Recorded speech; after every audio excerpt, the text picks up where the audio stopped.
On Mother's Day, my son, a young, wealthy, and busy businessman, came to visit me, holding a bouquet as bright as the morning sunday. He placed it on the table, looked at me with a gentle but distant expression, and said, "Mom, my wife still sends you $5,000 every month, right? I just want to make sure you're comfortable." I froze. My heart started pounding. $5,000? For the past 8 months, I'd been living on food packages from the church and small donations from kind neighbors. I whispered, my voice trembling, "Son, the church is helping me get by." He stared at me, the smile vanishing from his lips. And then my daughter-in-law appeared radiant in a silk dress, shiny high heels, and a cloud of expensive perfume that drifted through the room like mockery. Her smile was dazzling, but her eyes were colder than any winter I've ever known. She didn't realize that on that very day, the last light of her elegance would fade forever. If you're still listening, tell me where you're watching from. Every comment you leave is another mark in this journey. And if this story has touched you, don't forget to hit like so it can reach even further. My name is Margaret Hayes, a 67-year-old widow, living alone in a small house on the outskirts of Dallas, Texas. This house used to be filled with laughter, the place where my husband and I raised our only son, David. After my husband passed away from a heart attack 10 years ago, I learned to slow down, tending my garden, cooking, occasionally teaching Bible classes at St. Mary's Church down the street had been my refuge for years. I never had much, but it was always just enough, until old age crept in and everything grew more expensive with each passing day. David, the boy I once carried on my hip, is now a millionaire at 38, owning a chain of tech companies, driving a brand new Tesla, and living in a Park Cities mansion, where the annual property taxes alone equal everything I've earned in my entire life. I was proud of him, truly proud, because I raised him with these hands, believing he would grow into a good, kind, grateful man. So when he stepped into my little house that afternoon, sunlight warming his tired but handsome face, my heart swelled until he spoke. "Mom, my wife still sends you $5,000 every month, right?" The words knocked the air from my lungs, my heart pounded, my fingers tightened around my worn apron, and my lips felt as dry as dust as I tried to answer. "5,000?" I whispered. "Son, the church is helping me get by." David's smile vanished, and just then Clara walked in, his wife, wearing a pearl-colored silk dress and shimmering silver heels, the scent of Chanel No. 5 flooding my tiny living room and smothering the smell of the apple pie I'd baked for them. She gave me a polite, cold smile, and said sweetly, her voice honey over ice, "Oh, Mother, you must have forgotten. I stop by every month to bring the money, remember?" I looked at her calmly. "If you did bring it, then it must have gotten lost somewhere," I said, barely above a whisper. The room fell silent. I could hear the ticking of the wall clock, the hum of cars outside, and the pounding of my own heart. David looked between us, between the gray-haired mother in her apron and the glamorous wife in her designer dress, his brow furrowed. "Clara, you have been bringing the money, right? I transfer it to you every month." Clara tilted her head, her smile unwavering. "Of course, David. I come here every month. Maybe Mother just forgot. You know, old age." The memory isn't what it used to be. The words were soft as feathers, but they landed on my heart like stone. Old age. I'd heard that phrase too many times since my husband died from people who thought an old widow was nothing but a fading memory. But I knew my memory. I remembered every bill, every prayer, every face at church. And I knew without a shadow of doubt that Clara had never given me a single penny. I nodded slightly, choosing silence. Some battles aren't meant to be fought right away. They're meant to be observed. David stood, walked over, and placed a hand on my shoulder. "Mom, it's probably just a misunderstanding. I'll check the accounts. I just want you to live comfortably, without worry."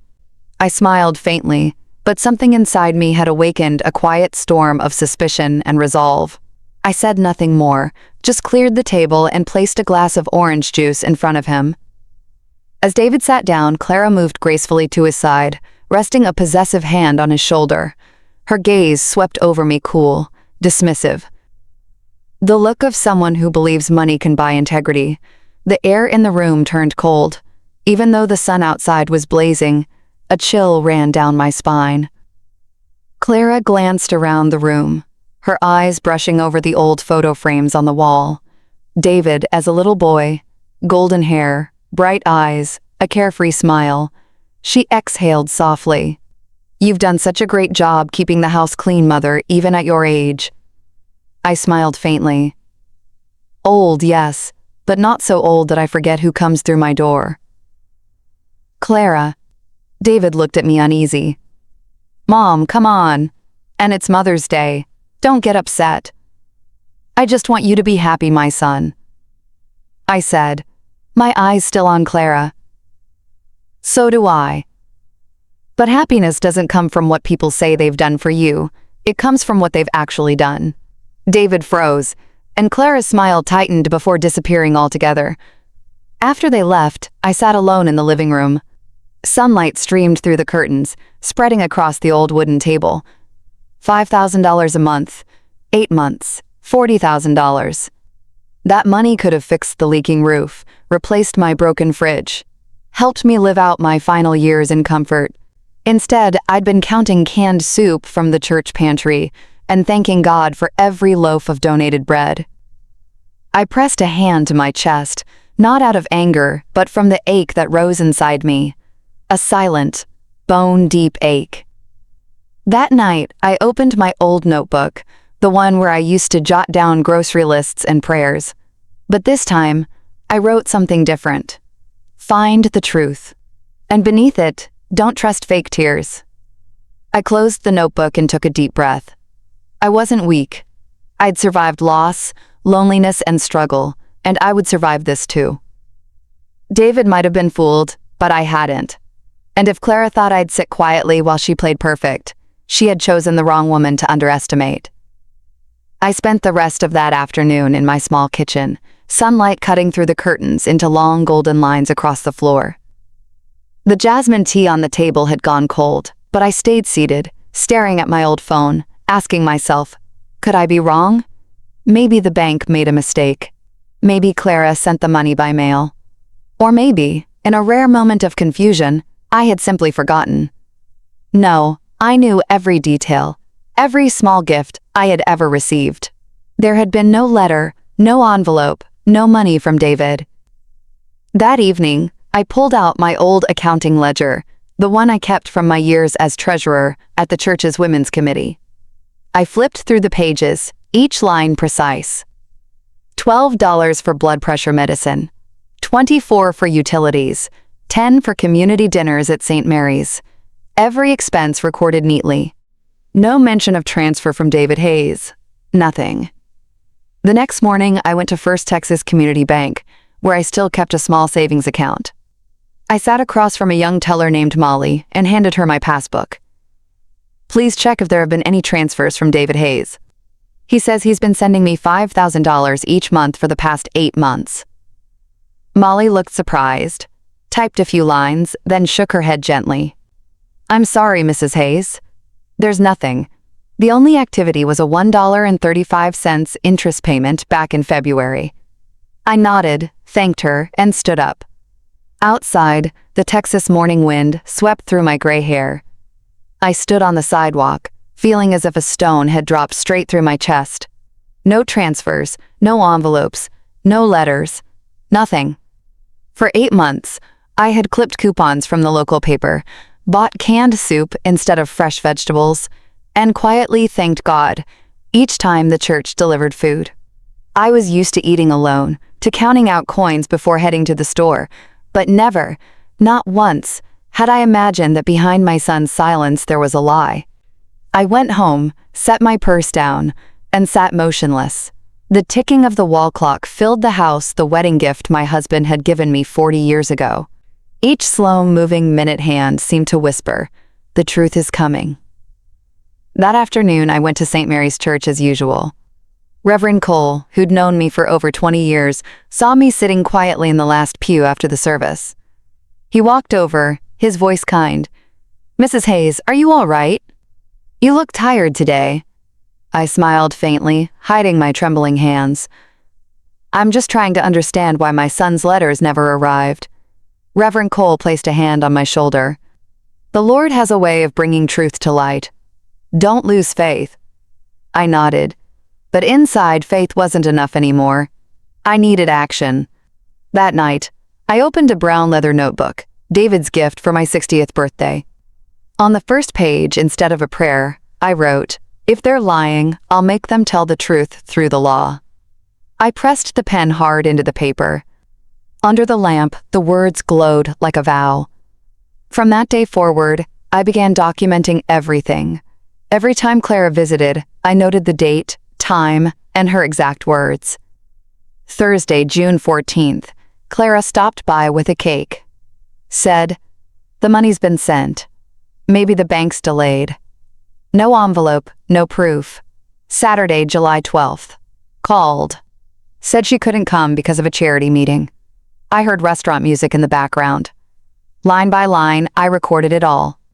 No anger, no hatred, just the precision of someone who had spent a lifetime balancing numbers, knowing they never lie. The weeks that followed, Clara kept visiting. Always flawless. Designer dresses, expensive handbags, sparkling heels. Each time she brought a small gift, flowers, cookies, sometimes scented candles, but never an envelope. One afternoon in August, while I was watering the garden, her white Mercedes pulled into the driveway. Clara stepped out radiant as ever, holding a bunch of lavender. "I brought you some flowers to help you relax," she said sweetly. "Stress isn't good for the memory." I set the watering can down and wiped my hands on my apron. "My memory is just fine, Clara. Fine enough to remember that the last time you brought me money was never." Her face twitched, but she quickly recovered with a bright smile. "Oh, Mother, you must be mistaken. I've been sending it. Your bank must be at fault." I smiled and began arranging the flowers. "Maybe. But I already asked the bank. They said nothing's come through for 8 months. Silence. Even the sparrows on the fence stopped chirping. Clara fidgeted with her necklace. "I'll double check," she said quickly, then hurried back to her car, leaving behind the scent of expensive perfume. I stood there, watching the car disappear, a mix of bitterness and clarity filling my chest. She had lied, and now she knew that I knew. That evening, I wrote Clara August 22nd. Lied, nervous, left early. Each line felt like a hammer striking the hurt inside me. I was no longer the frail mother praying in silence. I was Margaret Hayes, the woman who had survived loss, debt, and empty promises. And I would survive once more to reclaim the truth. In the weeks that followed, I contacted David's bank, pretending to ask about family gift transfers. They couldn't share private information, but one kind employee hinted. If funds were transferred, they'd have to land in an account under your name. If you never received them, someone might have used a different account in your name. The words sent a chill down my spine. Another account bearing my name, but not mine. I closed my notebook and exhaled deeply. I knew what I was up against. Clara was smart, charming, manipulative, even capable of bending her husband to her will. But I'd been an accountant for 3 companies. I'd managed thousands of dollars without losing a cent. If someone dared to forge my name, I would find them. That night, I reread every note I'd written. The lamplight glowed over my shaky yet steady handwriting. Between the lines, I could almost see my husband's face. He used to say, "Margaret, if someone underestimates you, don't shout. Let them hear the sound of the truth instead." I closed the notebook, feeling a strange calm. The next morning, I went back to church, carrying a small envelope filled with copies of my notes. I handed it to Reverend Cole and said softly, "Father, if one day I can't come to service, please keep this safe for me." He looked worried. "Margaret, what are you doing?" I smiled gently but firmly. "I'm just preparing for the truth to be heard." As I walked home, my heart felt lighter, as if an invisible weight had been lifted. I knew the road ahead would be long. There would be tears, pain, and betrayal. But I wasn't afraid anymore. I would get back every single $5,000 they took from me, but more than that, I would reclaim the respect they thought I'd lost with age. As the sun set behind the old oak trees, I sat on my porch, gazing at the burning red horizon. In that golden light, I whispered, Clara, you picked the wrong woman to fool, and this old mother still has a few lessons left to teach you. I smiled faintly, closed my notebook, and wrote one last line at the bottom of the page. The first step toward justice is memory. And in the Texas dusk, I knew my fight had just begun. That morning, the Texas air was warmer than usual.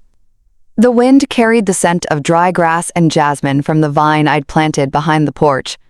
I was trimming my lavender bushes when I heard the low, smooth sound of an expensive engine approaching. The crunch of tires on the gravel driveway made my heart tighten slightly. A brand new silver Lexus stopped at the gate, its polished paint gleaming so brightly, I had to squint. The door opened, and Clara stepped out stunning, as if she just walked out of a fashion magazine. She wore a cream linen dress, oversized sunglasses, and mirror-shiny heels. In her right hand, she carried a large gift basket, wrapped with a golden ribbon. She smiled, her voice sweet as honey, layered over steel. "Mother, I brought you a little something. David's been in meetings all morning, so I came in his place." I wiped my hands on my apron and watched her climb the porch steps. How thoughtful. "You two must be very busy," I said softly without smiling. Clara's gaze wandered across the garden as she exhaled. "Oh my, your garden is still as beautiful as ever. I don't know how you manage it all by yourself. With these hands and a little patience," I replied, tucking my shears into the potting soil. A moment later, she placed the basket on the patio table. Fancy cookies, a jar of orange marmalade, and a small bottle of wine, all neatly wrapped, but lacking any real warmth. I knew that kind of gift. Expensive, pretty, and empty. I sat down in the wooden chair, poured 2 glasses of iced tea, and looked her straight in the eye. "Clara, let me ask you something. Where's this month's money? The $5,000 you said you'd bring over." For a split second, her smile froze, barely noticeable, like a passing cloud.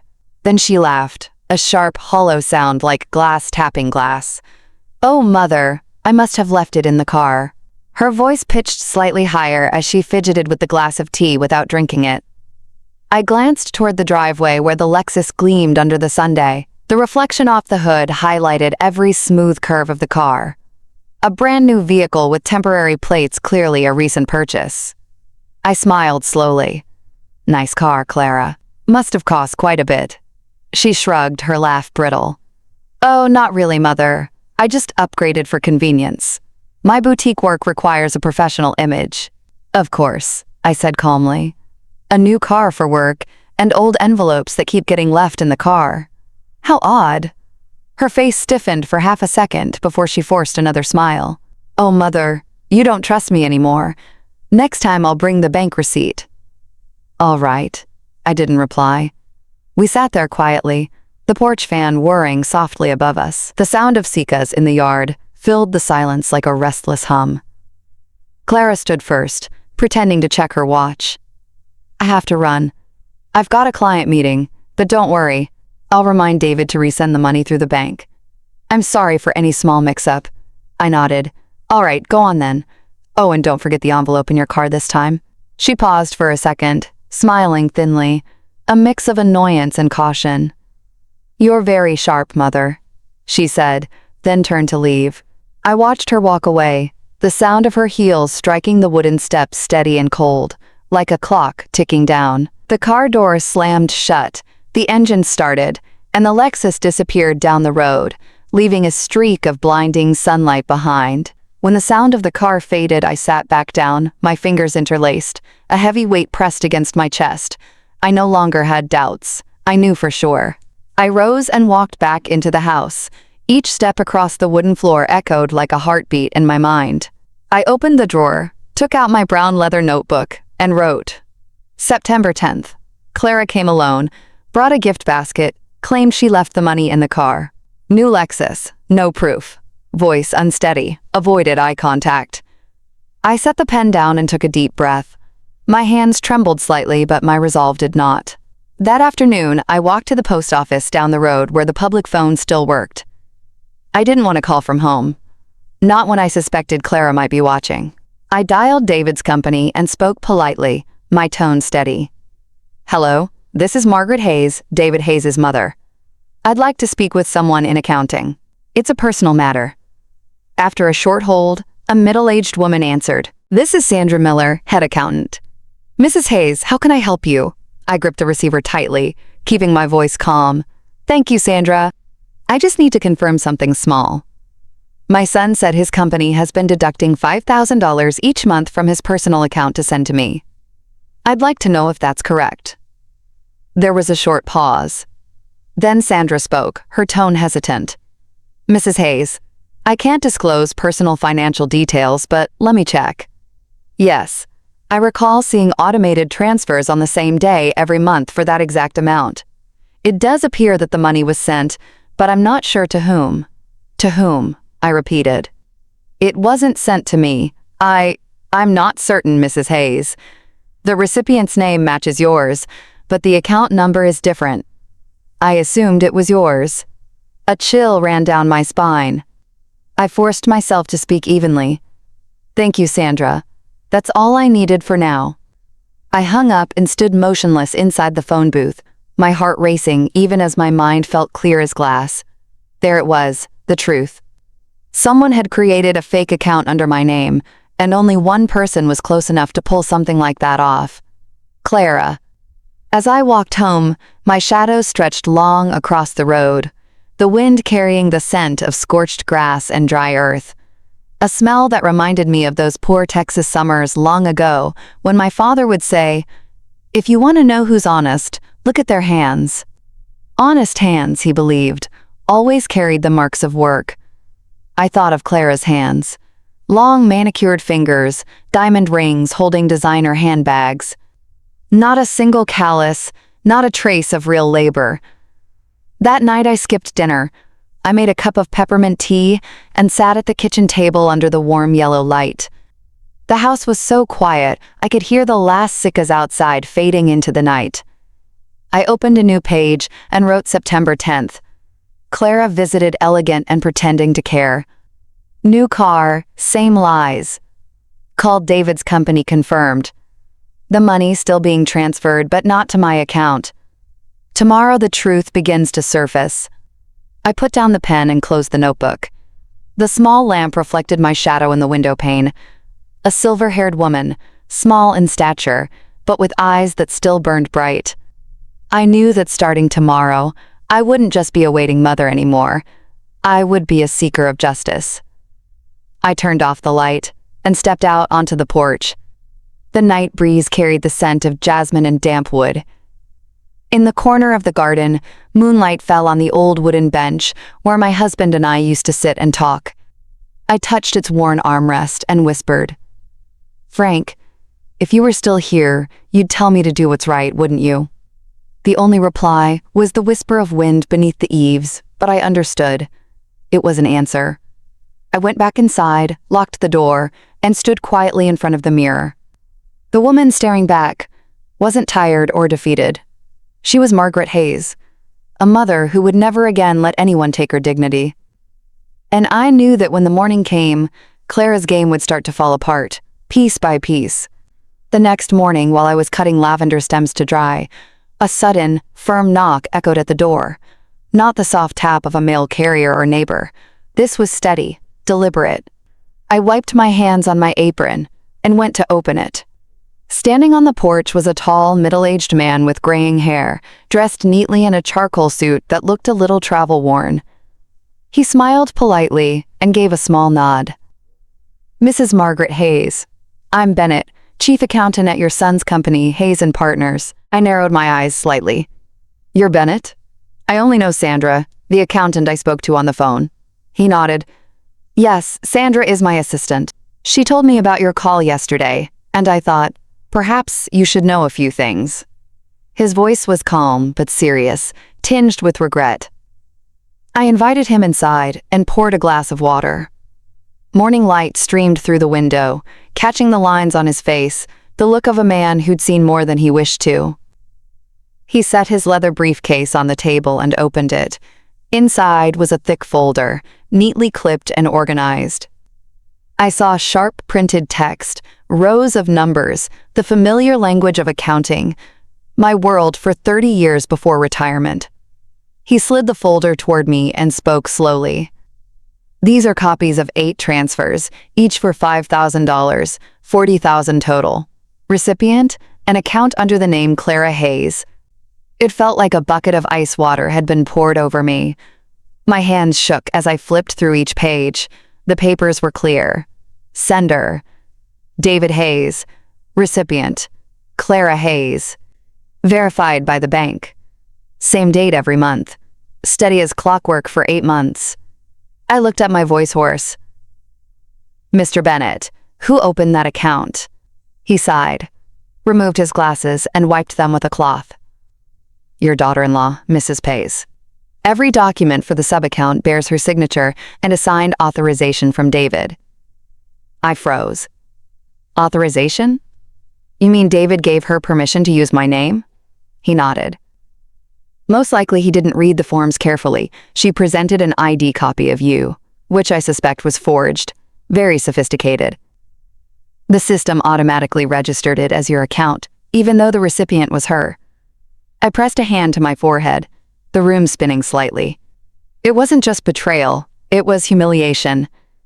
For 8 months, Clara had used my name, a mother's name, to siphon money from my own son, I asked quietly. And David? He doesn't know. Bennett hesitated before answering. Honestly, I don't think so. David's a hardworking man, but he trusts people too easily. He lets Clara handle most of the paperwork, and he paused and looked up at me. She's also been using the company credit card for personal expenses. I stared at him. The company card? Yes, the corporate credit card of Hayes & Partners. Supposed to be for client entertainment and business expenses, but recently we found irregular charges, spa visits, jewelry, clothing, even first-class flights to New York. Over $30,000 in just 3 months. I sat in silence. The words spa, jewelry, flights echoed in my head like a hammer striking metal. I turned to look out the window. The morning sun glowed over the wooden bench where Clara and I once sat drinking tea while she chatted about her work. I remembered her voice that day. Mother David's so busy. I handle everything for him. Now I knew everything meant every dollar. I turned back to Bennett, my voice raspy but firm. Mr. Bennett, if I want to expose this, will you help me? He met my gaze, his gray-blue eyes steady. Mrs. Hayes, I believe in justice, but I also believe in evidence. We need to prepare carefully, otherwise she'll twist the narrative and turn David against you. Clara is not an easy opponent, I nodded. I know. I've seen her do it before, smiling while she lies. Bennett gave a faint, grim smile. I'll help, but give me time to gather everything. I need to pull all transaction histories, related documents, and secure a written confirmation from the bank that the account isn't yours. It'll take a few days, but I promise we'll have the truth. I looked at him, and in his eyes I saw something I hadn't seen in anyone for a long time. Integrity. Thank you, Mr. Bennett, I said softly. You have no idea how much this means to me. He closed the folder and stood. I'm just doing what's right, Mrs. Hayes. And I'm sorry to say this, but cases like yours happen more often than you'd think. Many people are betrayed by those closest to them. I nodded, my eyes landing on a framed family photo on the wall. David at 10 years old, grinning beside his father. I remembered that day clearly. It had rained lightly, and my husband had said, "Teach him to tell the difference between good men and smooth talkers." Maggie. They often wear the same smile. Bennett left afterward, leaving me alone with the stack of papers on the table. The door clicked shut, and the house went quiet again. I stared at the thick file, every transfer line spelled out, each one a piece of evidence of betrayal. I carefully placed everything into a small metal box and slid it under the cabinet. When I turned the key, it felt like I was locking another door, the last door of my trust. As afternoon faded, sunlight spilled across the porch and lit up my gray hair. I brewed a cup of black tea, sat at the kitchen table, and looked out at the garden where the lavender swayed gently in the wind. Everything looked peaceful, but inside me, a quiet fire burned. I took out my notebook, opened to a fresh page, and wrote slowly but firmly. September 11th. Mr. Bennett came, brought records of 8 transfers, $5,000 each month, to an account under the name Clara Hayes. Clara is also using the company card for personal spending. David was deceived, not just my money but his too. I have an ally. The fight begins. I set the pen down and looked toward the window. Outside, the sky burned red, like a streak of fire slashing across the clouds. In a low, steady voice, I said, "Clara, you forgot I worked as an accountant for 40 years. I can read lies and numbers, and this time the numbers will speak for me." I closed the notebook, feeling lighter. For the first time in months, I didn't feel alone. There was someone, a witness, willing to stand with me. That night, I slept better than usual. The crickets in the yard sounded like a steady count of hope. In my dream, I saw Bennett standing in a white light, holding up the file, while Clara backed away, her face shaken as each secret peeled back. And when I woke, I knew I was no longer a victim. I was the one setting the truth in motion. 3 days later, with every fact in my head lined up as neatly as rows on a balance sheet, I decided to act. I called David. My son's voice was warm and familiar, but I heard a hint of exhaustion. "Mom, I'm sorry I've been swamped lately. Clara says she's been visiting you regularly, right?" I smiled and kept my tone light. "She has, son. Clara's very thoughtful. I'm thinking of inviting you both to dinner this Sunday." "It's been a while since we've had a proper meal together." David agreed happily, never noticing the thin wire hidden in that invitation. I spent all Sunday morning preparing, not because I wanted a perfect dinner, but because I wanted it to feel completely ordinary. Honey roasted chicken, mashed potatoes, apple walnut salad, and apple pie, David's childhood favorites. I polished my late husband's old silverware and set the dining table with soft candlelight. Everything was arranged carefully, warm, sincere, and just enough to make a liar let down her guard. When the clock struck 6, I heard a familiar engine at the gate. A gleaming silver Lexus slid into the driveway. Clara stepped out first, flawless as always, soft waves in her hair, a jade silk dress, and a faint trail of Dior. David followed with a bouquet of white lies. "Mom, you look great." David grinned, placing the flowers on the table. "Son, I'm better than ever, thanks to God's grace. And the two of you." Clara smiled, her lips curled in that usual smug way. I recognized that look, the look of someone convinced she holds every string. I poured wine and tea, chatted about the weather, the lavender, and the new neighbors down the street. Everything flowed, as if no shadow of doubt had ever passed through this house. I let the room warm up, let her relax. When the main course was served, I looked up and smiled. "I truly appreciate you both, especially for this month's $5,000. Clara paused just a fraction, then flashed a bright smile and sipped her wine. "Oh, Mother, please don't be so formal. I'm just doing what I should." I nodded, pretending to be shy. "I'm thrilled.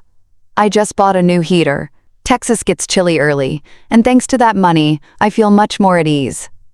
Clara's smile widened, smug and satisfied. She tilted her head toward David as if to say, "See, everything's fine." I watched her slowly, then asked in an offhand way, like it was nothing at all. "Oh, Clara, I'm just curious. What day do you usually send it?" She didn't brace herself. She answered instantly like a reflex. "The 10th every month, Mother." I nodded lightly, but before I could say more, David spoke a bit puzzled. "Wait, not the 10th, honey. I set the auto transfer for the 15th. The room fell silent. You know that silence. The moment a liar steps clean into her own trap. If it were you sitting across from someone who deceived you like this, would you stay quiet as I did, or call it out right then and there? Most of us, I think, have lived through a shattered dinner like that at least once.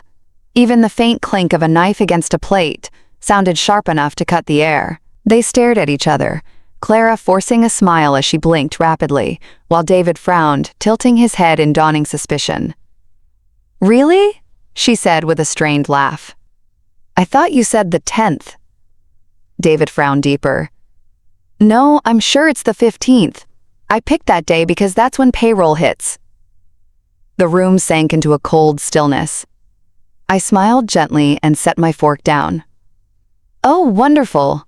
I'll go to the bank on the 15th to check, just to make sure the system isn't having issues." Clara gave a brittle laugh, trying to hide her unease. "Oh, Mother, you're so careful. Don't worry, I've been sending it regularly." David nodded, but his eyes had shifted. He turned to his wife, about to say something, but she quickly changed the subject to work and the weather. I sat quietly watching them both. Inside me was a clean, perfect calm, the calm of someone who knows she set the exact right trap. After dinner, I brought out dessert crisp apple pie, cinnamon drifting through the room. David praised it. Clara barely ate, glancing at her watch as if eager to leave.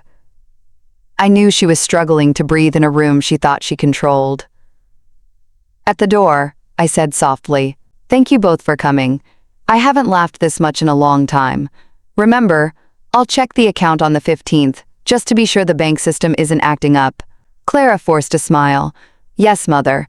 I'm sure there won't be any problem." David kissed my cheek, his eyes gentle as always. But I saw something else there, a thin, new line of doubt.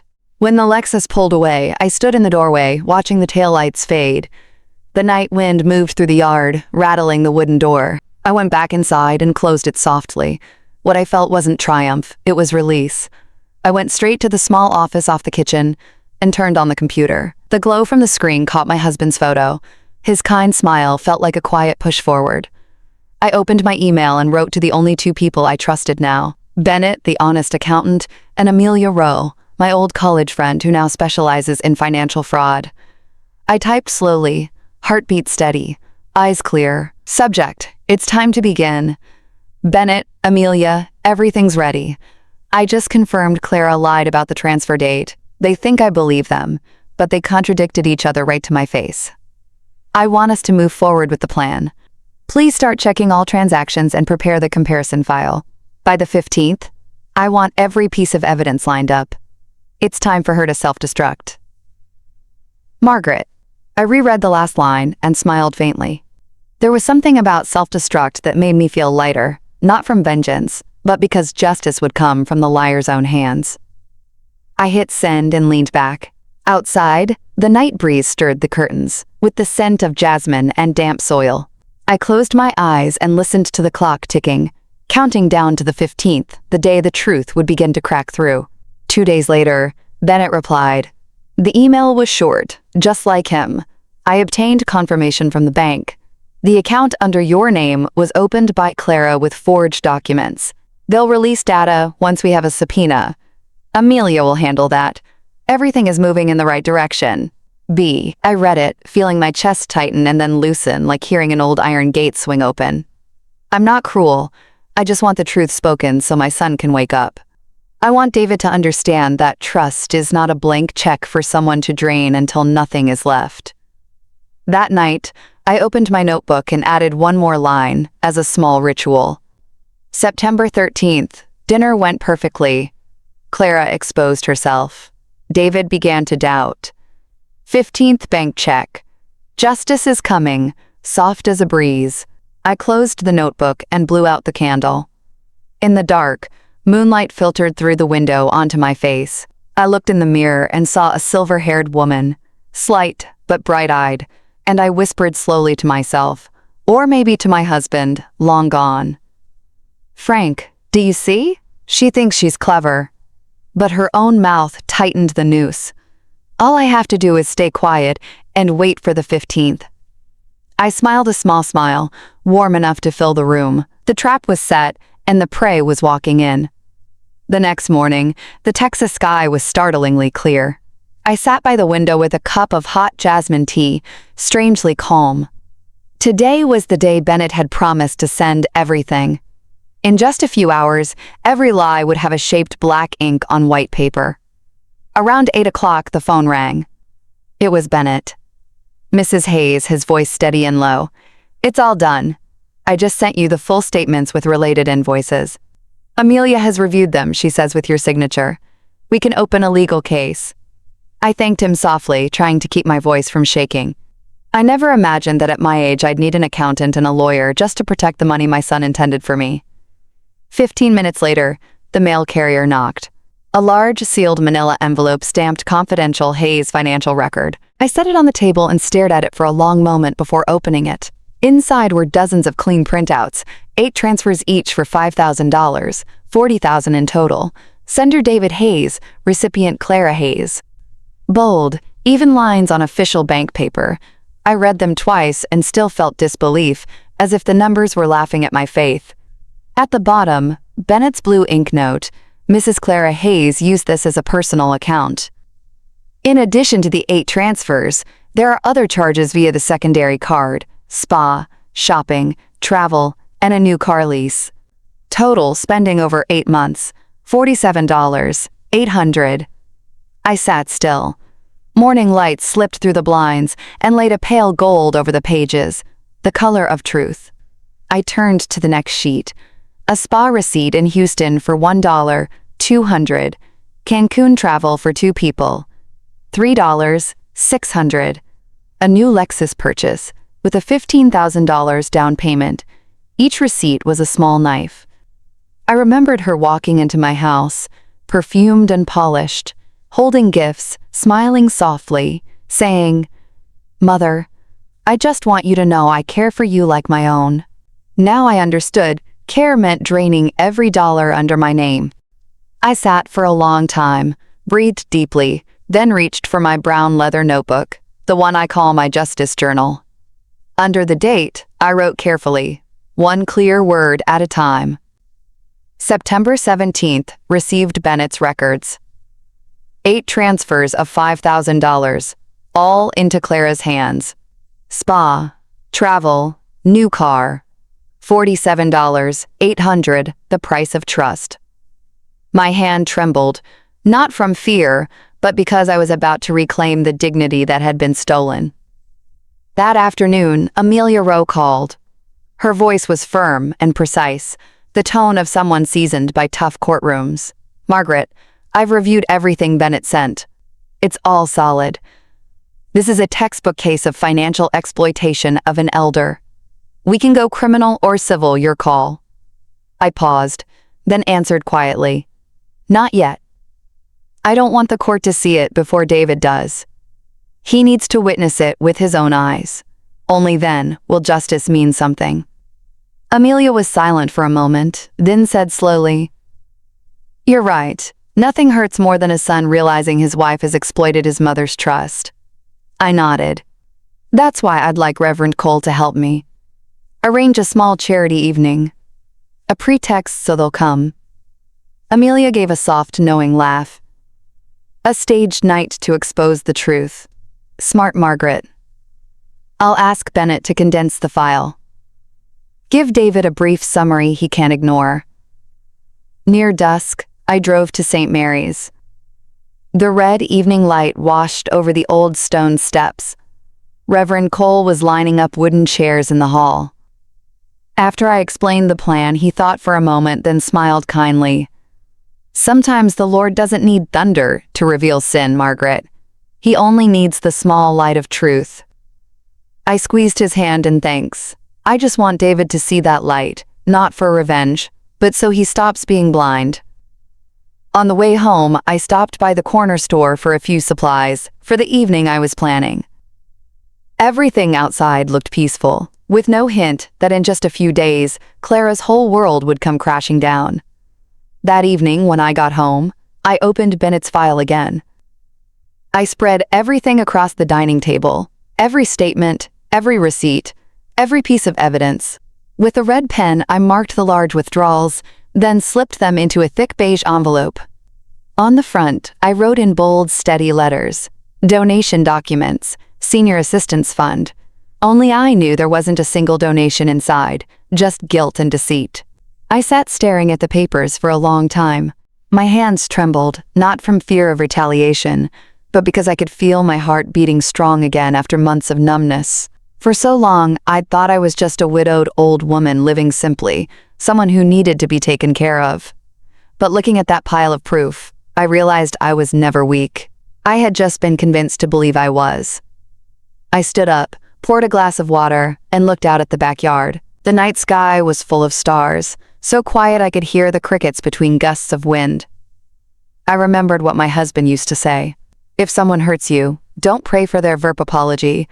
Let them see their reflection in the mirror, I whispered. I'm about to do exactly that. Around 8 p.m. the phone rang. It was Bennett again. Mrs. Hayes, I just wanted to let you know, Amelia has everything ready in case you decide to file, but I respect your timing. Holding off until the right moment is wise. Clara will expose herself soon enough. I smiled. I know. Thank you, Bennett. You've done more than an accountant's job. You've helped me believe in justice again. After hanging up, I locked the file away in the cabinet just under the drawer that held my family photos. On top, I left a small note. This is evidence not just of fraud, but of a mother who refuses to stay silent. Then I closed the drawer and turned the key, hearing the soft click, a small sound but final, like a promise kept. That night, I wrote one short line in my notebook, like a quiet summary. Bennett gathered statements, receipts, travel tickets, and the new car papers. Clara spent over $40,000, all from the mother's allowance account. Amelia confirmed enough proof for an elder financial exploitation case. But I won't take it to court yet. My son needs to see it first. Reverend Cole will help stage the fake charity dinner. The envelope will sit in the center of the table. My hands tremble, not from fear, but because I'm about to reclaim my dignity. Tonight I'll sleep in peace. I set the pen down and exhaled. The desk lamp cast a warm glow over an old family photo of me with David when he was little, back when his smile was pure, untouched by ambition, or that sweet-faced woman beside him now. I touched the frame gently and whispered, "You once told me, Mom, you're the person I trust most in the world. I'll make you remember that." I turned off the light and walked slowly to my bedroom. The night breeze slipped through the curtains, carrying the faint scent of lavender from the garden. I lay down, pulled the blanket over me, and felt light, as if the months of humiliation had finally lifted. For the first time in 8 long months, I slept peacefully. Not because Clara hadn't yet faced punishment, but because I knew the truth was on my side. I had never loved a Sunday evening more. The late Texas sunlight poured over the small garden, turning the lavender vines golden. In the kitchen, the pot of red wine beef stew simmered softly, filling the house with the aroma of herbs. It was David's favorite dish since childhood. I still remembered how every birthday he'd ask for it because Mom's stew tastes better than any restaurant. This time I wasn't cooking out of love, but as part of a ritual, a final dinner for my son to finally see the truth I had hidden too long. On the table, I laid out a crisp white tablecloth, antique porcelain dishes, and 3 small wine glasses. In the center, the beige envelope rested neatly like an invisible guest waiting to be acknowledged. Around 7:00 p.m., I heard the car outside. Through the window, I saw David and Clara arriving. He wore a simple white shirt while she, as always, appeared overdressed, a pale pink silk dress, new heels, and a string of pearls gleaming at her neck. "Mom." David hugged me tightly. "I miss this smell, your stew. It smells like home." I smiled, resting a hand on his shoulder. "I made it for you, just like old times." Clara stood behind him, that polished fake smile glued to her lips. "Oh, how cozy. You always make dinner feel so special, Mother." "Yes," I said softly. "Tonight will be very special." About 15 minutes later, Reverend Cole arrived holding a large white-wrapped envelope. "Sorry I'm late," he said. "Here are the donation papers you asked me to bring." I took it with a nod of thanks and gestured for him to join us. Clara tilted her head, her voice syrupy. "Oh, so this really is a charity dinner. Mother, I thought you were joking." I poured everyone wine, smiling gently. Yes, a dinner to talk about trust, giving, and honesty. The words made Clara stiffen slightly, but she quickly smoothed her expression. David kept smiling, unaware of the tension rising beneath the table. Once everyone was seated, I opened the envelope Reverend had brought. The papers inside were neatly arranged, Bennett's precision in every line. I pulled out the stack and spread the first sheet on the table. "Son," I said slowly, "this is the list of all the donations from Mother over the past 8 months. I think you should take a look." David frowned. "Donations?" Mom, I've been sending you the transfers every month. I slid the statement toward him. The bold print was unmistakable. Recipient Clara Hayes. Amount, $5,000. Date 15th of each month. David went silent. His eyes dropped to the page, widening from confusion to shock. Clara jumped in, voice sweet but pitched high. Oh, that must be some mix-up, Mother. You've been getting the money, right? Banks make mistakes with recipient names all the time. I kept my voice calm. Is that so? Then how about this spa bill in Houston, around $1,200, charged to the secondary card under your name? Was that the bank's mistake too? Her face stiffened, but she forced a laugh. Oh dear, maybe someone used my name by accident. Before she could finish, a deep male voice came from the doorway. No, Mrs. Hayes, no one used your name by accident. I'm the one who prepared those records. Everyone turned. Bennett stood at the threshold, holding more printed pages. I had asked him to come, but hadn't told anyone else. Clara's face went pale. David looked at him confused. Who are you? I'm Bennett, he said firmly. Chief accountant at your firm, and the one your mother authorized to investigate the transfers made under her name. The air froze. I rose, facing Clara. Bennett can verify every amount, every signature, every transaction. 8 transfers, 5,000 each. Not once did they reach me. David turned to his wife, voice breaking. Clara, what is this? She grabbed his hand, tears welling up. I just borrowed it, that's all. I was going to pay it back. I didn't want to upset your mother. I sighed softly. 8 months of borrowing and by forging bank papers under your mother-in-law's name. Clara sobbed harder, but her tears didn't carry guilt, only desperation. David pulled his hand away, eyes burning. What did you do to my mother? He shouted, voice shaking with fury. I sent that money so she could live comfortably. You used it for cars, spas, vacations, and lied to my face. Clara stepped back, face drained of color. You don't understand. I just enough. David slammed his palm on the table. The glass rattled sharply. The room fell silent. Only Clara's ragged breathing and my pounding heartbeat filled the air. Reverend Cole, who had sat quietly the whole time, folded his hands and spoke in a low, steady tone. Sometimes God doesn't need to punish the guilty. He just lets them see their true reflection. I sat back down and looked at Clara, my voice calm. You know, I didn't need that money.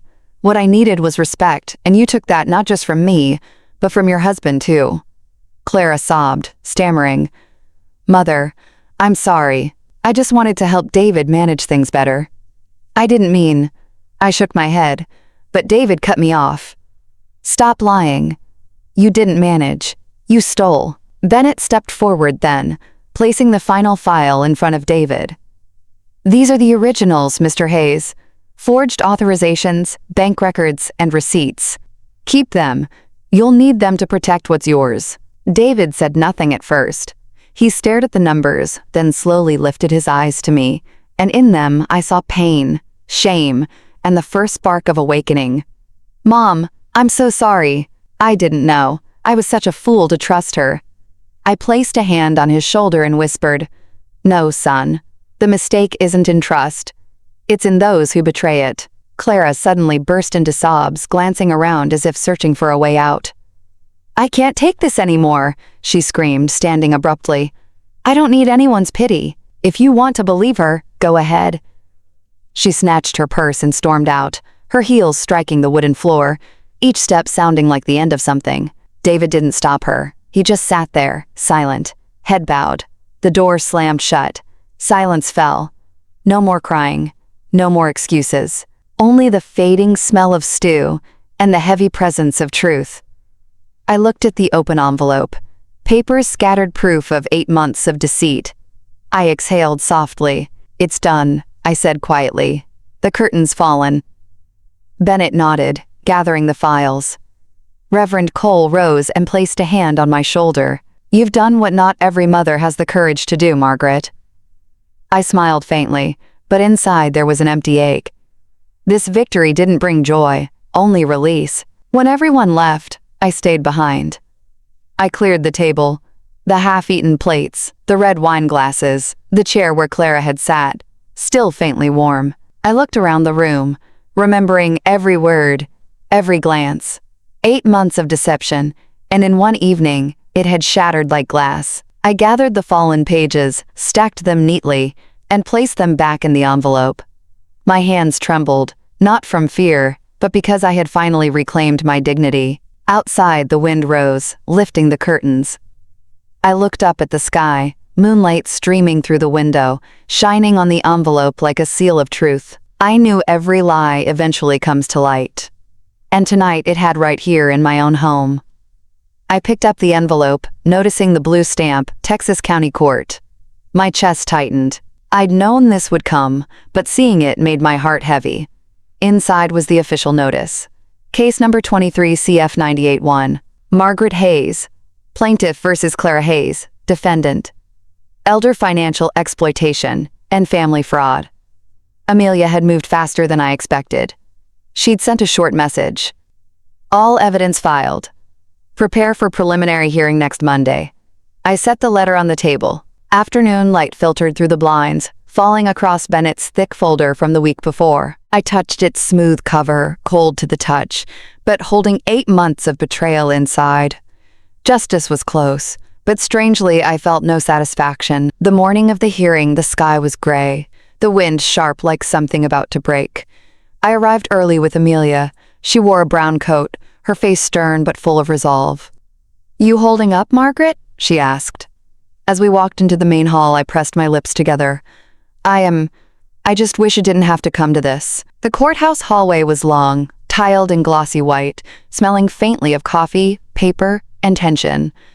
It was unfamiliar, but somehow it made me feel safe. When we entered the courtroom, Clara was already there. She sat at the defendant's table in a black suit, hair neatly tied back, her face pale, but her eyes pretending calm. Beside her sat a young lawyer, nervous, likely hired last minute. David sat behind them, alone and silent. He didn't look at me or at her. His eyes were sunken, tired, and hollow. When I sat down, Clara glanced over and gave a faint smile, a mix of defiance and despair. The judge struck the gavel. The court is now in session for the case of elder financial exploitation. Margaret Hayes versus Clara Hayes. Amelia stood first, opening her file.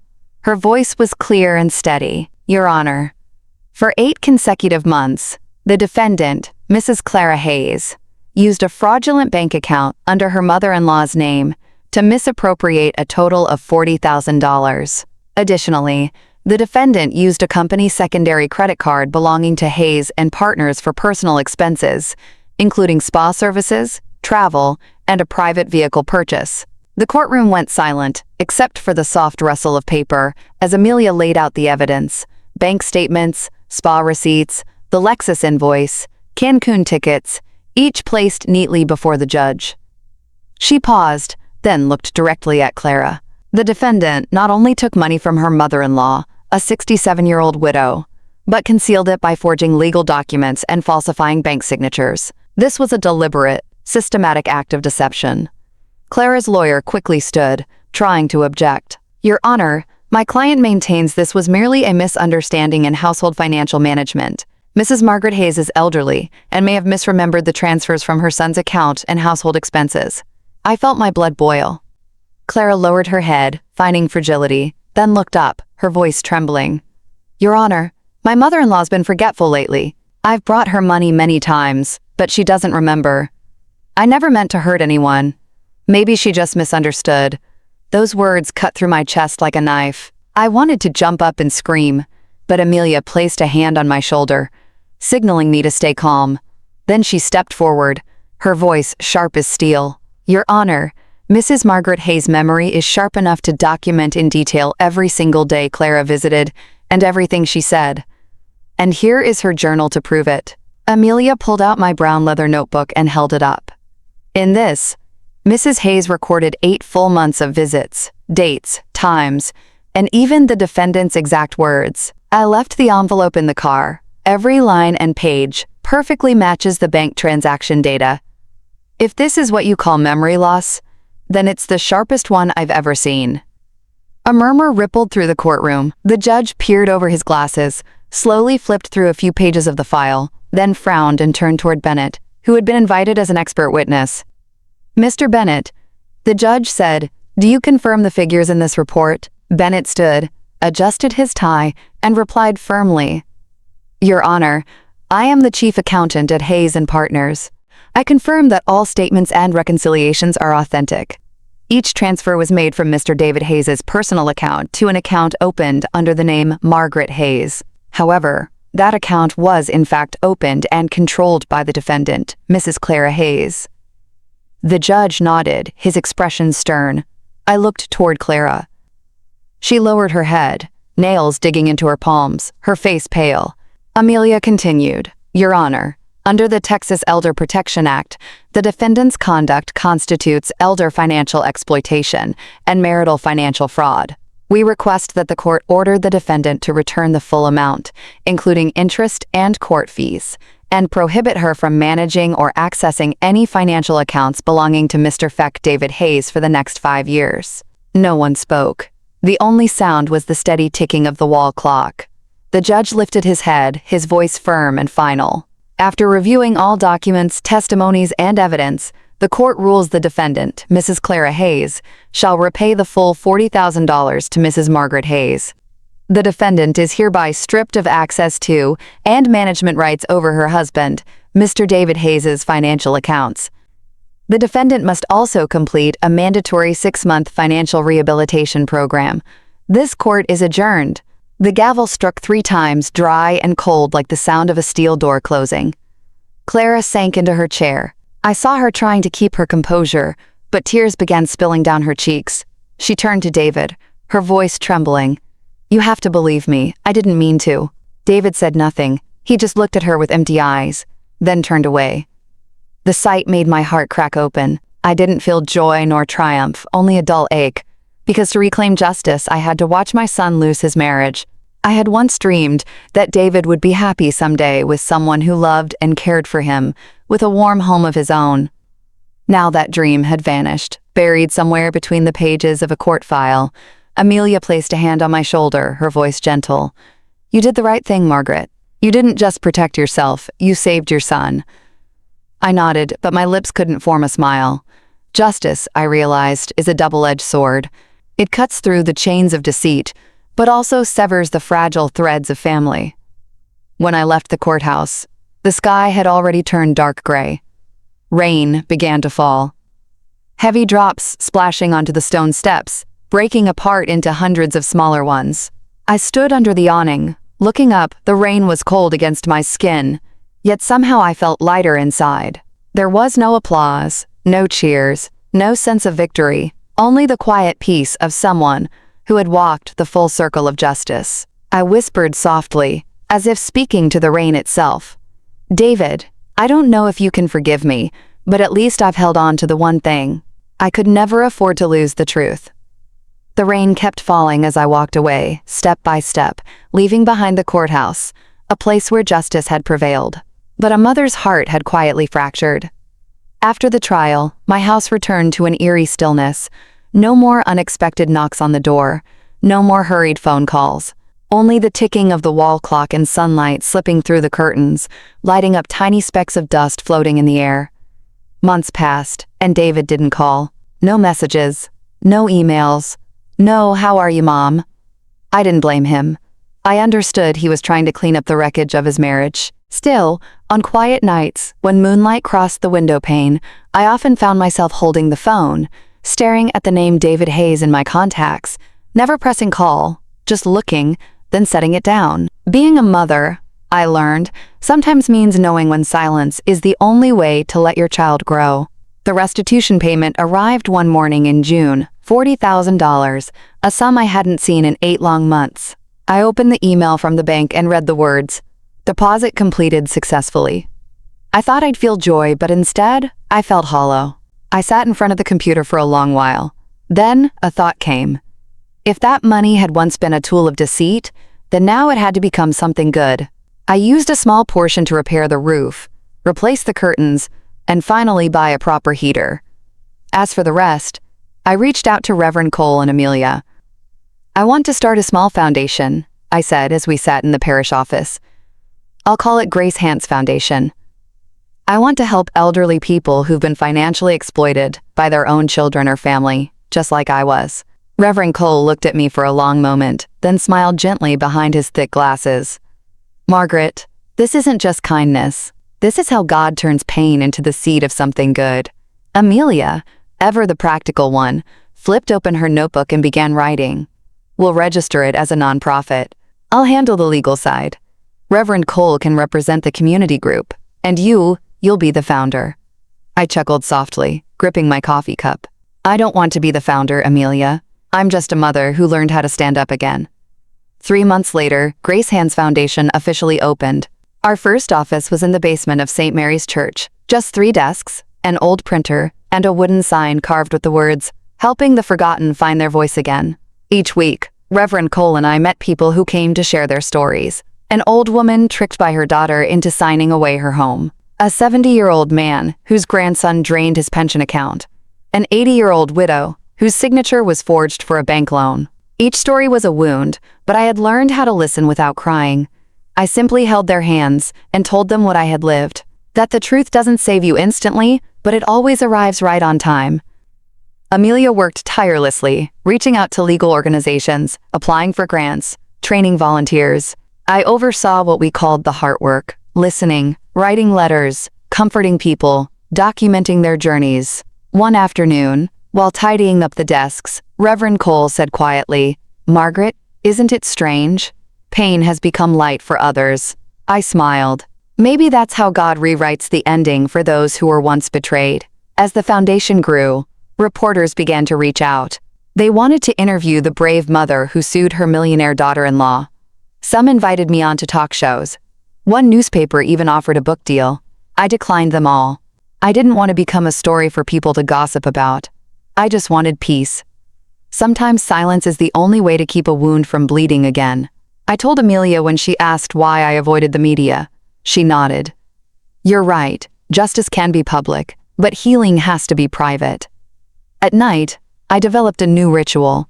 I'd place a small candle on the table by the window. Its gentle glow would fall on the photo of David and me. I'd light the candle and whisper, "Where are you, David? I'm not angry. I just hope you've learned something from all this pain." The flame flickered, illuminating that old picture, David's innocent smile, the one untouched by betrayal. I touched the cold glass frame, and warmth spread through my heart. I realized forgiveness isn't forgetting. It's choosing not to let the wound define the rest of your life. Sometimes Reverend Cole would ask, "Margaret, have you truly forgiven her?" I'd answer, "Maybe I have because I no longer want her to suffer. But forget? No. The betrayed can forgive but never forget." He'd smile. "You're still the strong Margaret the first know." One crisp autumn morning, while I was watering the plants on the porch, Amelia arrived with a new envelope. Our foundation just received funding from the Elder Justice Fund. They want a long-term partnership. I looked at the envelope, feeling both proud and humbled. Who would have thought a woman who once survived on canned food from the church was now helping others reclaim their dignity? I didn't cry, I simply smiled. A real gentle smile, soft as mist. Yet on quiet nights, I still sometimes hear the wind brushing against the door, sounding almost like my son's voice calling. I know David isn't ready yet. Maybe he's still trying to forgive himself. Maybe he's paying his penance through silence. I don't blame him.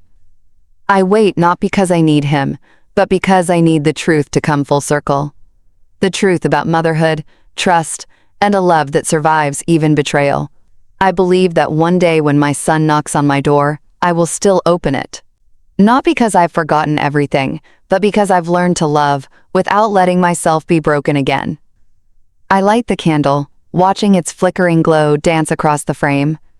Outside, the wind carries the scent of lavender into the room. I whisper like a prayer.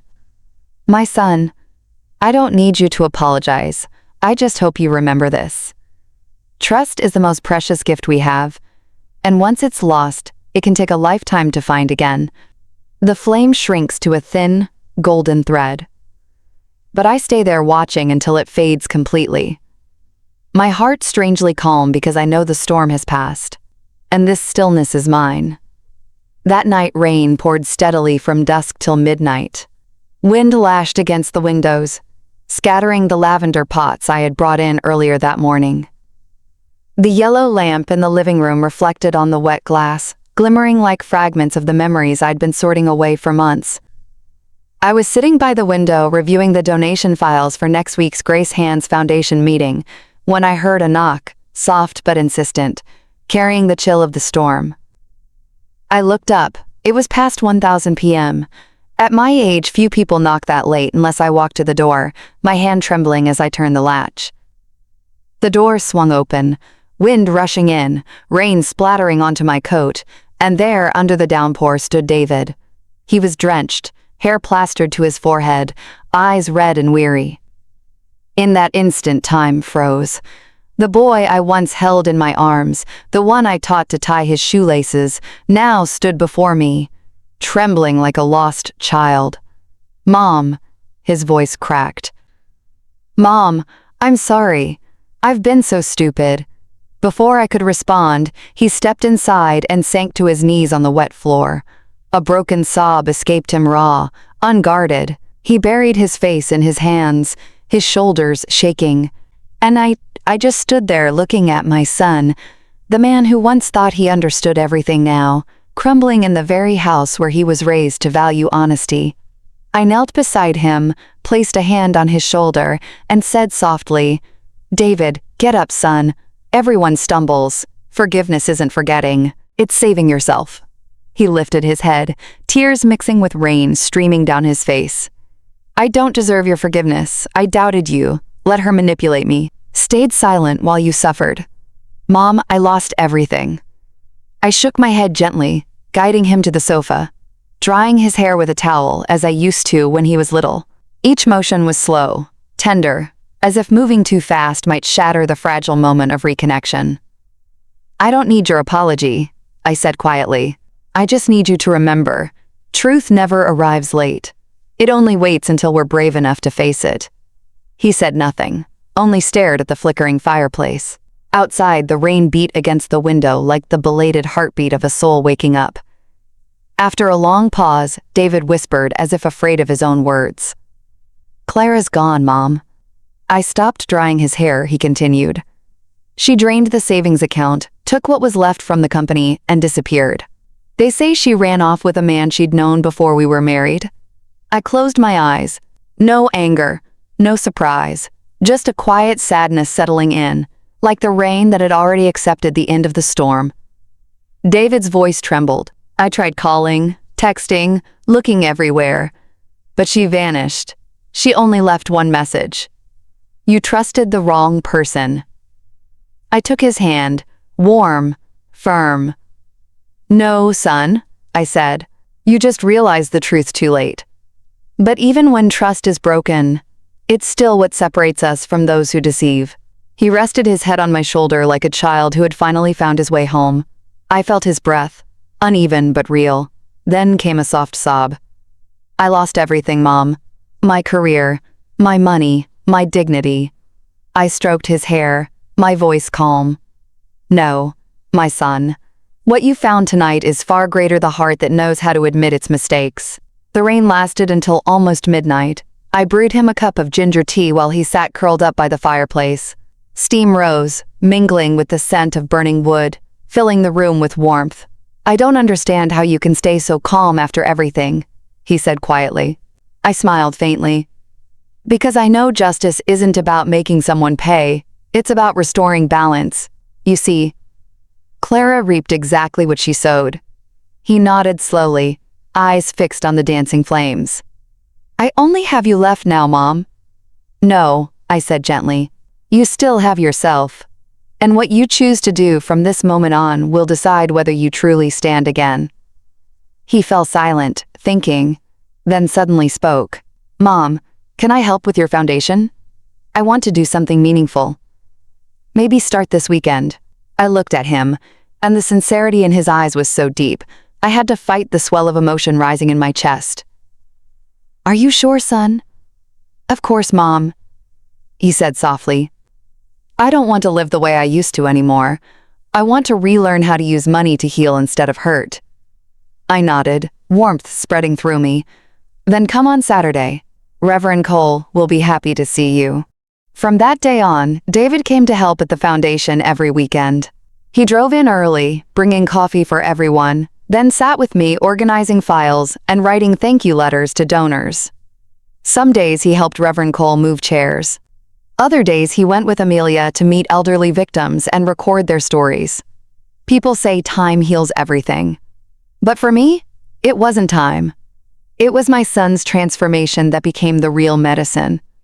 One morning, I saw him sitting at his desk, focused on fixing a spreadsheet, his brown hair glinting in the sunlight. In that moment, I saw my little David again, the boy who used to help me wash dishes, who once asked, "Mom, what does honesty mean?" I looked at him, my heart swelling with tenderness and gratitude. "David," I called softly. He looked up. "Yeah, you've crossed your own pain, son," I said, smiling. "Not everyone has the courage to do that." He smiled faintly, a rare, genuine smile I hadn't seen in months. "If it weren't for you, Mom, I don't know how long I'd still be drowning in guilt." I placed a hand on his shoulder, my voice warm. "I didn't save you, David. You saved yourself." Outside, a gentle rain began to fall. I looked through the window. Raindrops slid down the glass, then disappeared. The door he had once knocked on that stormy night now stood open. No more rain pouring in, only the wind carrying the scent of damp earth and lavender. In that quiet moment, I understood. Life, no matter how broken, always leaves a door open for those who wish to return.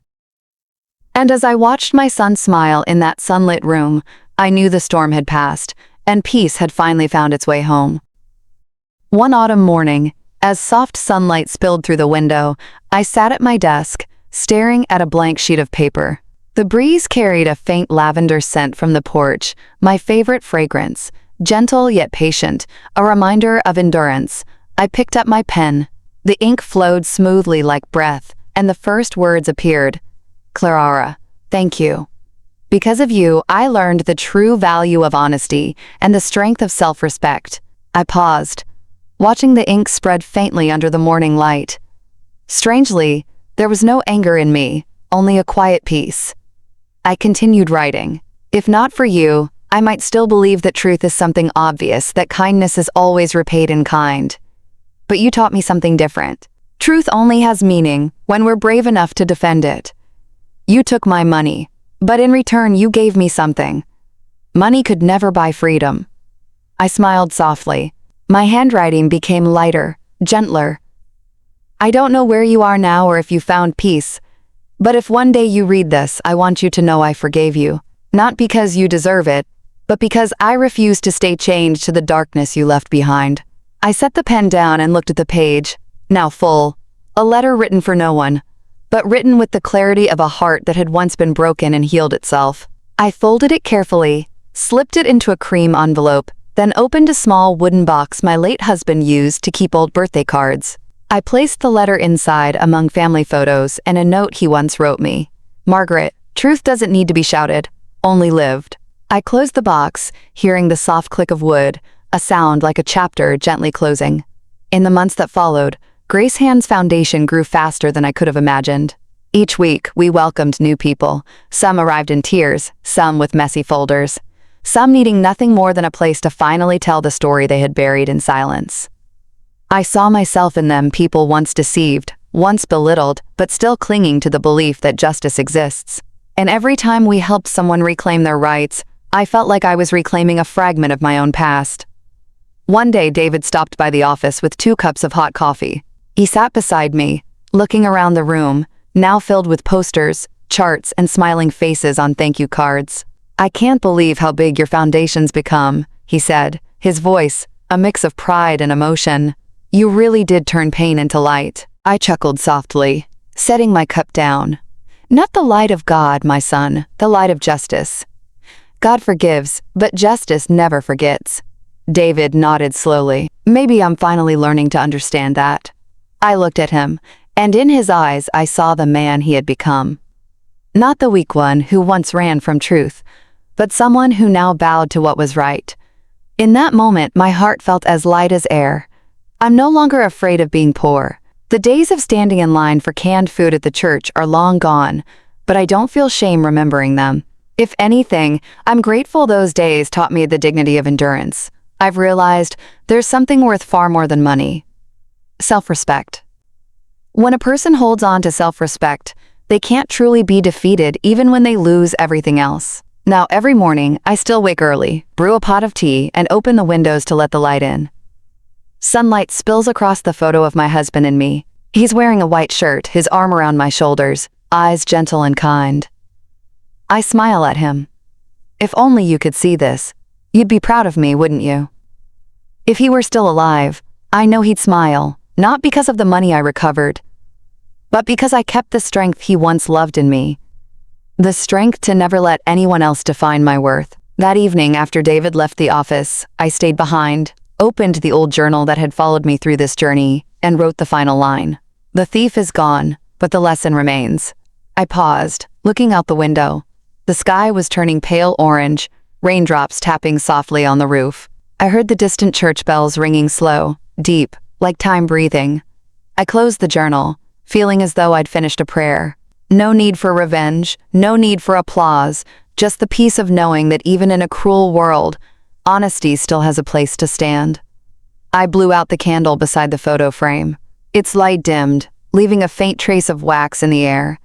And in the darkness, I whispered to myself, "Thank you, Clara. Thank you for taking everything from me, so I could finally learn that the most important thing in life isn't holding on. It's learning how to rise again." A year later, Texas bloomed into spring. Lavender flourished by the porch and the morning sky turned the soft blue of silk.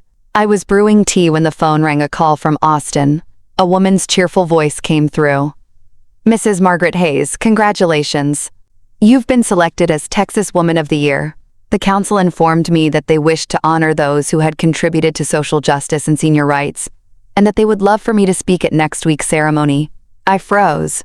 Not from pride, but from disbelief. A year ago, I had been a 67-year-old widow living off church aid.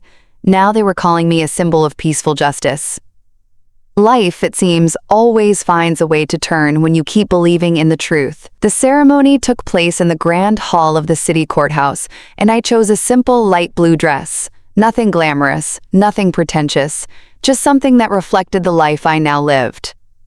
When I stepped onto the stage, applause rose around me, and in the second row I spotted David in a crisp white shirt, his eyes shining with a pride I hadn't seen since he was a boy. The host smiled warmly and announced, "Mrs. Margaret Hayes, founder of the Grace Hands Foundation, a woman who turned personal pain into a force for justice, helping dozens of seniors reclaim their dignity." I walked to the wooden podium, my hands slightly trembling, but my voice steady. "Thank you," I began, "but today I'm not telling my story. I'm telling the story of an unnamed mother who was deceived by her own daughter-in-law, who lost both her money and her trust." The hall went silent. Faces young and old, men and women all leaned in. I once thought that when someone betrays you, the best revenge is silence. But I learned something else. When someone steals your trust, reclaim it with truth. No shouting, no hatred, just truth. Because truth holds a power no punishment ever could. Applause erupted long and heartfelt. I paused, taking a deep breath. From the front row, I saw David wiping his eyes. The look on his face almost broke me, not out of pity, but because I knew he finally understood. When I spoke again, my voice softened, warm and low, like a message for everyone who'd ever been broken by betrayal. Justice isn't just what happens in court. It begins the moment you find the courage to say enough, even when the one who's wronged you is someone you love. That's the bravest act any mother, any father, or any human being can do. After the ceremony, there were photos, handshakes, bouquets. I don't remember all the faces, but I remember the feeling of deep peace. No bitterness, no resentment, just quiet fulfillment. As I stepped outside, light rain began to fall. Texas skies always knew how to remind me that even in the rain, there's light. I stood under the awning, watching the drops glimmer under the streetlights, my heart lighter than ever. David came up beside me, draping his jacket over my shoulders. "Mom," he said softly, "I've never seen you shine like this." I smiled, holding his hand. "It's not because of the award, son. It's because you're here, like the old days. Only now you truly understand what honesty means." He smiled back, eyes still misty. "I do, Mom, and I promise I'll live by it." I looked up at the sky. The rain still fell, but it no longer felt cold. Inside me, a small light rose, the light of faith, of freedom, of new beginnings. That night, back home, I sat at my desk and opened my worn journal. I wrote the final line. "A mother's greatest victory isn't winning in court, it's teaching her child the value of honesty." I closed the book, listening to the wind outside. The faint scent of rain still clinging to the roof. On the table, the small candle flickered, casting a soft glow over the family photo. My husband, me and little David. 3 faces in one frame, 3 moments in time, bound by one truth. Love never dies. It just changes form. I smiled. My life was no longer loud, rich, or grand, but it was full in its own quiet, peaceful way. And if you're still here with me listening, maybe sitting in your own quiet room tonight, I want to say this. Thank you for staying with me until the very end of my story. If you've ever faced injustice or betrayal within your own family, share your story in the comments below. I truly want to hear it, because maybe your voice today could help someone else find hope tomorrow.